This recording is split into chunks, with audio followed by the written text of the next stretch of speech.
കാസർഗോഡ് മഞ്ചുച്ചാലിൽ തോക്കും തിരകളും കാട്ടുപന്നിയുടെ ജഡവുമായി നായാട്ട് സംഘം പിടിയിൽ. ചെറുമക്കാട് സ്വദേശി രാമകൃഷ്ണൻ, മൈക്കയം സ്വദേശികളായ രതീഷ്, രാജേഷ് എന്നിവരാണ് പിടിയിലായത്. കാഞ്ഞങ്ങാട് റേഞ്ച് ഭീമനടി ഫോറസ്റ്റ് സെക്ഷന്റെ കീഴിലുള്ള മഞ്ചുച്ചാലിൽ തോക്കും തിരകളും കാട്ടുപന്നിയുടെ ജഡവുമായി നായാട്ട് സംഘത്തെ പിടികൂടി. ചെറുമ്പക്കോട് സ്വദേശി രാമകൃഷ്ണൻ, മൈക്കയം സ്വദേശികളായ രതീഷ്, രാജേഷ് എന്നിവരാണ് പിടിയിലായത്.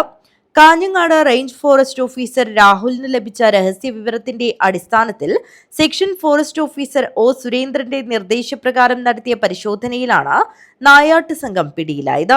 ബീറ്റ് ഫോറസ്റ്റ് ഓഫീസർമാരായ P Sreedharan, Nithin Chandran, Nandakumar M N, Jishnu Kunhikrishnan, forest beat assistant Santhosh, driver Pradeep Kumar എന്നിവരാണ് പരിശോധനാ സംഘത്തിലുണ്ടായിരുന്നത്. ഒരു തോക്കും ഒരു വെടിയുണ്ടയും ഒരു പിക്കപ്പ് വാഹനവും ഇവരിൽ നിന്ന് പിടിച്ചെടുത്തിട്ടുണ്ട്. പ്രതികളെ Kanhangad judicial first class magistrate കോടതിയിൽ ഹാജരാക്കി റിമാൻഡ് ചെയ്തു. നായാട്ട് സംഘത്തെ പിടികൂടിയ സാഹചര്യത്തിൽ രാത്രികാല പരിശോധനകൾ ശക്തമാക്കുമെന്ന് കാഞ്ഞങ്ങാട് റേഞ്ച് ഫോറസ്റ്റ് ഓഫീസർ അറിയിച്ചു. News bureau, Kanhangad.